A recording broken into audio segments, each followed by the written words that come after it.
Hey everybody, in this video we've got something really exciting to show you, hailing all the way from 1997 underneath this sheet. Now this is the year I actually got into the hobby in the first place, and I can remember this set coming out. It's actually incredibly influential on all of Games Workshop's history and set the stage for all box sets that we see today because it was a real game changer.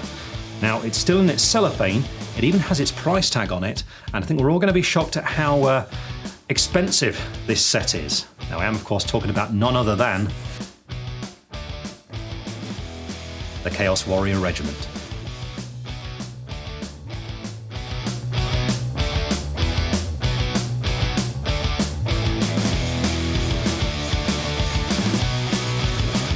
And here it is, everybody. Isn't it beautiful? Still with the cellophane on, as I mentioned, even with that price tag on from so many years ago. I can distinctly remember this box set coming out, and the reason why I'm so excited is because at the time I was still fairly new to the hobby. I was mostly into 40k, but this caught my eye because it looked like so much fun to build it. So I saved my pocket money and I bought a set, and from that point on I started collecting more Chaos miniatures to make a little army. So my first ever Warhammer Fantasy army was actually Chaos Warriors based around these. Now what made this set so special at the time is that other fantasy regiments would be made by buying a little box set where you get lots of monopose miniatures. Then you'd have to find the blister packs for the command figures to put in the front ranks of the miniatures. So basically every unit would look quite samey, they weren't very exciting. This changed things completely though, because all the miniatures were really posable and you had all the options for your command group in there as well. So you could make your regiment really unique as you were building it, as well as when you were painting it. Now you can see for the price, £10, that's an absolute bargain. In today's currency with inflation, that's about £18 or £19 according to the Bank of England. So as I'm sure you'll agree, absolute bargain for the whole unit you get inside there. And in this video what we're going to do is open this up, take a look at the contents, and then we're going to paint one of them in the colour scheme of the day. So without further ado, let's do it.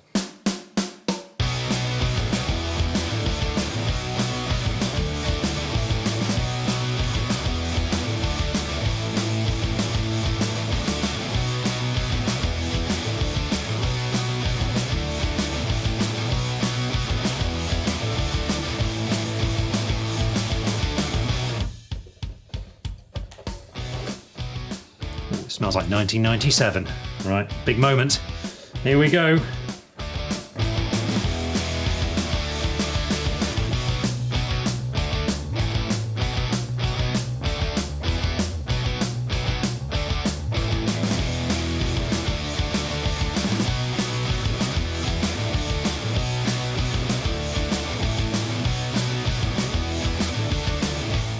And here we have the contents of the box. As you can see, it's loads of stuff. 16 sprues plus extra bits like 3 little mini sprues, I suppose, of bases.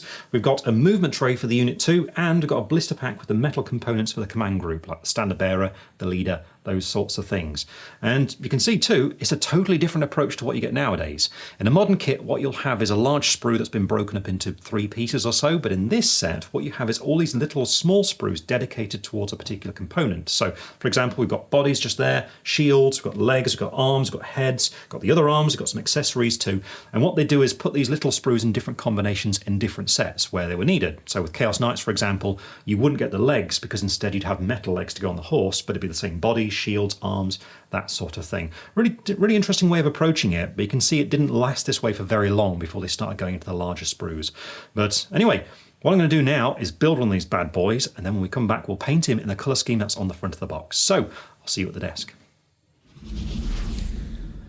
And here's our Chaos Warrior, all fully built, and this was really fun to put this together. Quite a trip down memory lane. He looks incredibly evil, and he's now ready to go south and smash the Empire. But you know what? Whilst I was putting this together, it really reminded me of how difficult it was to make all these miniatures rank up on the tabletop because their arms are all over the place. But we don't have to worry about that in this case because all we're doing is painting the one figure, and I want to paint him like the ones that are on the front of the box. Now, looking at this photograph, the miniatures here are actually brass in the colour of their armour with silver trim. Then there's lots of red, gold, and black details. But it makes sense in this case to start out with that armour. And there's a lot of trim here, so it's like painting a Chaos Space Marine. It's actually easier in this situation to paint all that trim first, then block the arm panels in the middle, which means I'm going to start out with the silver. So the colour I'm going to use for this is Surcoat Silver, and to apply it, what I've got is my old medium base coat brush here from Citadel. So rough and ready, ideal for our purposes just here. And as ever, we just need to make sure the paint's thin down the palette, Just being careful with a brush like this because it does absorb a lot of water very quickly. I don't want to overdo it. But with that thinned and ready, it's now time to start applying it to the miniature, and all I'm looking for at this stage is the trim. So going around all that armour, making sure I block it all in, and also any other silver details that need picking out. So for example, on the mace, I want to make sure the head of that is painted silver as well. With that silver applied, it's now time to move on to the next colour, which is going to be for those main armour plates. And in this case, what I've picked out is some Steampunk Copper. Now with that on, I'm then going to start looking for other base coats I can apply that will all share the same wash shortly, which is going to be a black wash. So this means I'm going to paint the face of the shield using some Sanguine Scarlet, then look for any leather details and base coat this with an off black. So here I'm going to use some Death Reaper. But first of all, what I'm going to go for is some Steampunk Copper, and to apply this, I'm using a size 1 brush here from Artisopus, so a nice medium-sized brush, this one. And with this colour, basically I'm just going to start colouring in all the armour panels. So I'm just going to make sure the paint's nice and smooth and under control to help out with that, and then it's time to start looking for these areas. And it's going to be things such as this shoulder plate just here, looking at for the flat part in the middle. So it's all around here, just being careful as we get up to that silver trim.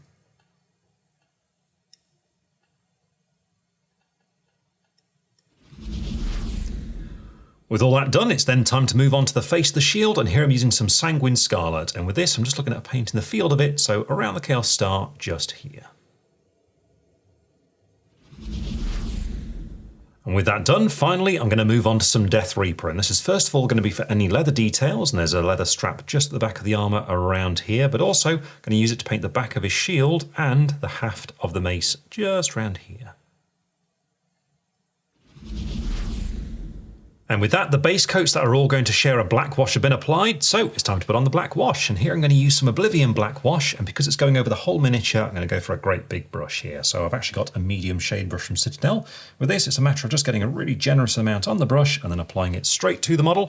I'm looking to make sure it settles in all the nooks and crannies as I go along. So I'm going to start on the arm just there. You can see what I'm doing is just using the paint I've got at that part as almost like a reservoir to draw from as I start poking it around, working it into all the little details as we go along. You can see it darkens it down quite dramatically. It's ideal for what I want just here. It's just a matter of making sure that no parts are missed, even on the underside of arms and areas like that. Now, once this has been applied, I'm going to give it plenty of time to dry. It's going to take about 45 minutes before we come back to do the next stage.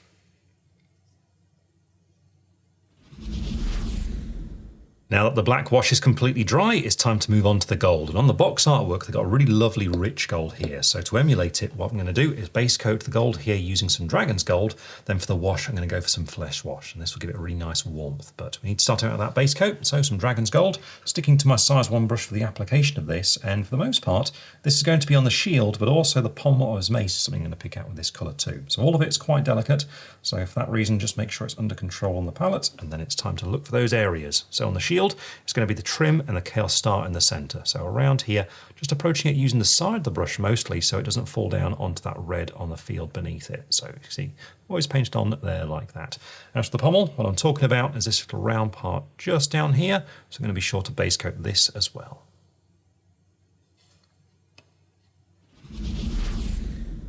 With the base coat done, it's then time to apply some flesh wash over the top of the gold, and this will give it some nice warmth and shading.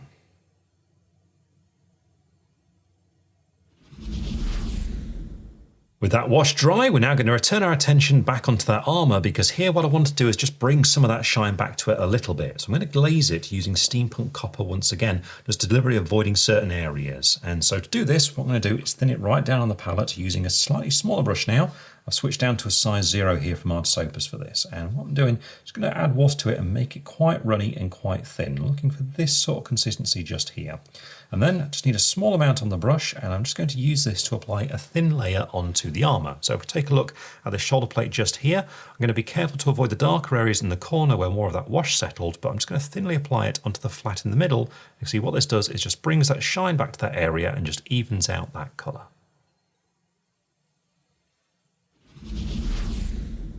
With that done, you can see the result is that we've got a really lovely polished shine appearing there on that armour. So it's time to do a little bit of this on the silver too. And really what I'm looking at is the head of the mace here for that really large area we've got. Just want to clean that up too and get some shine back there. So I'm going back to Surcoat Silver for this. Then once that's done, we need a little bit of layering on the shield to get that red back on the field of it. So here we're going back to Sanguine Scarlet. But first of all, we need some Surcoat Silver. And for this, I'm going for that size 0 brush once again, using the exact same technique as what I just used on the previous stage. So again, on the palette, just thin the paint down so it's quite runny, going right down to about that point there. Just make sure there's only a small amount on the brush, and then I'm going to thinly apply this onto the head of the mace, looking to avoid the recesses once again. So I'm looking at applying it on areas such as just here on the ball part of it, on the spikes too.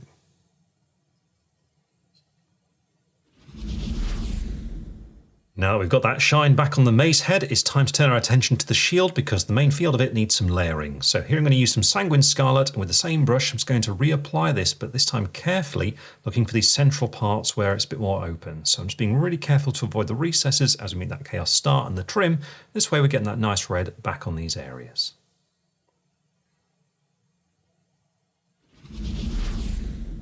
With that, the model is layered, so it's time to do some highlighting here, and we'll start out with our armor once again. And for the main color here, what I'm going to use is some top brass for the highlight. And to apply it, going for a really small brush here, my size 00, because what I'm going to do is some edge highlighting. So I'm looking for all the sharp corners and edges on that armor and just pick those parts out. So with this paint, just got to get it thinned down as usual and make sure it's under control on the brush, just twisting the bristles to bring them to a nice point.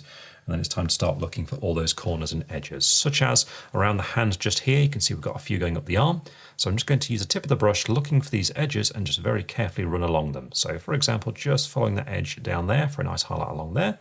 And this one too, just going there, then picking out these studs that we've got on the back of the knuckle. So just dotting the colour onto those parts. Then we've got the fingers as well. So again, just turning the model to make sure I'm comfortable so I can start following that edge with the tip of the brush, such as each finger just going down here.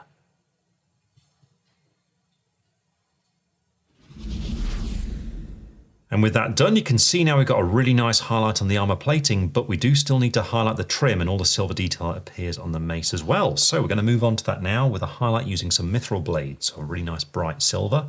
And with that done, we can then highlight the gold using the same technique, and for this we're going to go for some Glistening Gold. Now finally, we need to look out for any black that needs highlighting, and here I'm going for a dark grey. I'm going to use some Dungeon Stone Grey.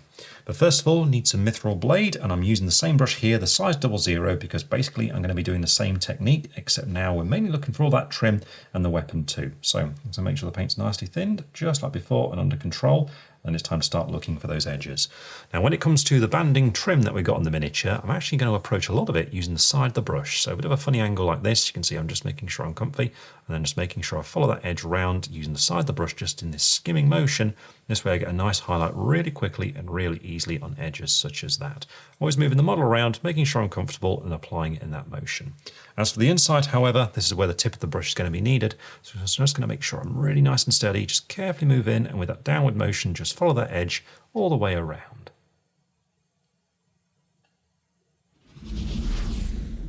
Now that that trim is highlighted, it's time to move on to highlighting the gold on the shield, and here I'm using some Glistening Gold. I'm going to be applying it in the exact same way as what I just did for that silver trim. So again, just looking for those edges, following around like that.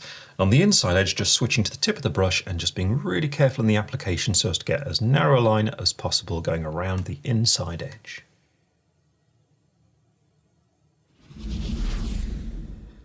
And then finally, it's time to highlight the black details using a dark grey. So I'm using some Dungeon Stone Grey, and there aren't that many straps, but there is one on the back of the armour, for example. I'm looking for the sharper edges here too, and just going to follow along all of these as well. So for example, just there, and following the top of the belt going along here.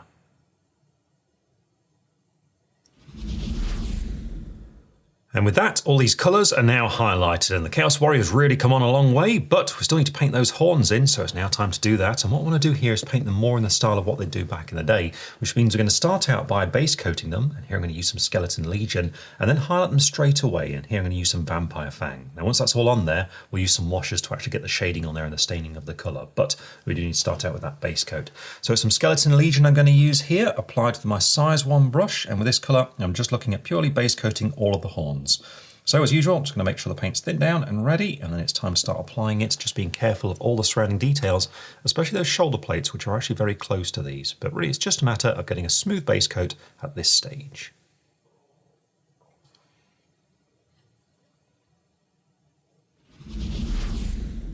With the base coat done, I'm now going to move on to some Vampire Fang, and with this, using the size 00 brush, I'm going to paint a series of lines going down from the point of each horn, just down the length of it to about this part here on the curve. Just working my way down, just to get those lines of growth on them. So once again, just following it down around here.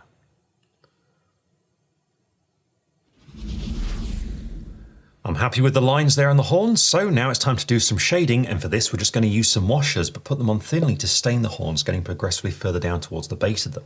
So to do this I'm going to start out with a sepia, and I've got some archaic sepia wash for this, and this is going to be followed up by a dark brown, so here I'm going to use some battle mud wash, and the application is going to be very similar, just with a sepia we want a little bit more of it. So to do this I'm using my size 0 brush, and you can see I've got some of the paint on the palette already. I'm just going to add a touch of water to it, just to take the edge off it to make it a little bit weaker. And all I'm going to do is just load up some of this and pick one horn at a time and just apply it to it closer to the base, going a short distance up. So we're looking at going around about this sort of distance just here. And what I'm going to do, just apply it on there like that. Then whilst it's still wet, just quickly wash my brush, make sure the brush is damp, then just use it to smudge that paint just at the top of it there like that. And you can see the result is that it fades into the colour just above it.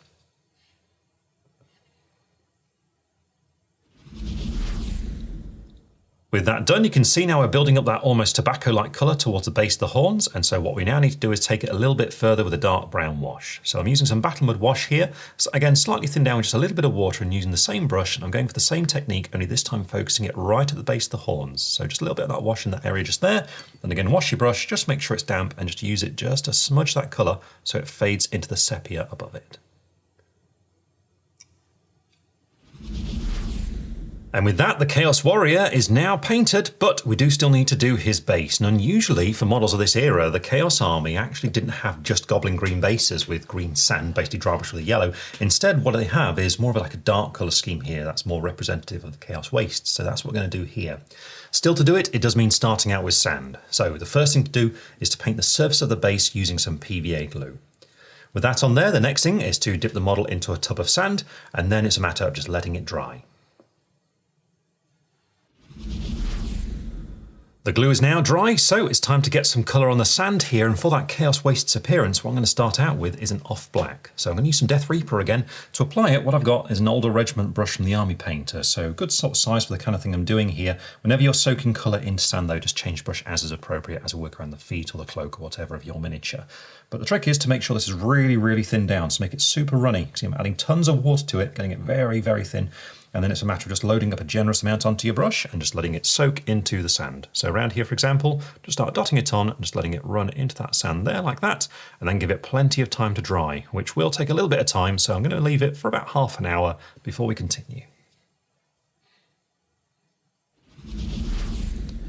The paint's now dry, so it's time to do some dry brushing on the sand to really bring out the texture, and for this I'm going to start out with some Rodent Grey before moving on to some Vampire Fang to finish it off. And for the actual application, though I'm going to be dry brushing it, I'm not going to use a specific dry brush. Instead, I'm going to be using that regiment brush again. So this is an older medium-sized brush, and the reason why I'm using this is because when dry brushing the base of a miniature like this, it can be quite tricky to avoid the feet, so having a brush like this actually gives you more control in getting around the base.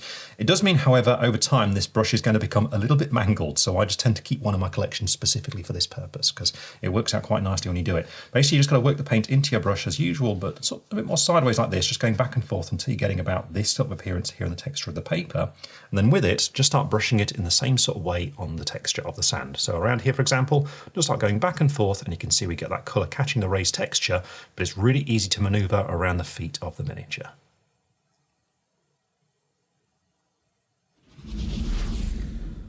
Now that's done, I'm going to move on to some Vampire Fang and apply this using the same brush and same technique, but just a little bit lighter than the previous colour. So just so it's going to bring out a little bit more of the texture of the sand. Now the texture's painted, it's time to do the rim of the base, and this is where that classic green colour comes in. So for this I'm going to be using some Goblinoid Green, and to apply it, because it's nice and easy to get to in quite a large area, I'm actually going to use the shade brush from earlier, so the medium shade brush from Citadel. I'm going to get some of this already on the brush, and then it's time to start applying it neatly onto the outer rim of the base. So we're looking at this part going along here, so I want to very carefully apply it in this sort of direction so we get a nice smooth line, so it's neat and tidy as it goes up to just about meet that sand.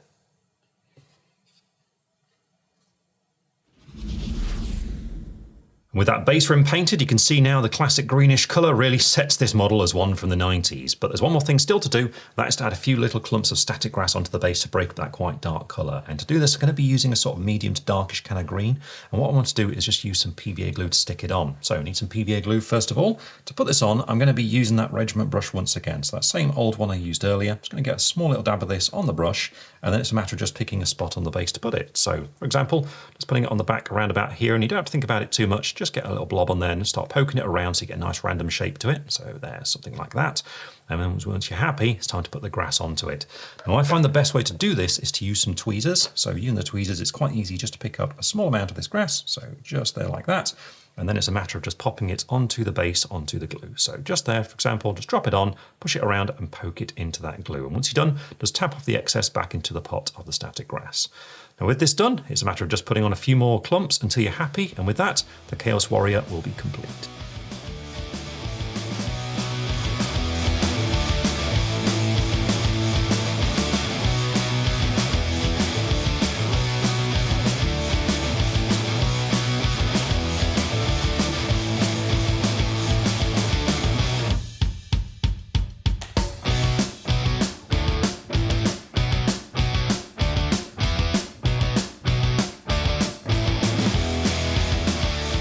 Here we have our completed retro Chaos Warrior, looking like he's just smashed his way out of 1997.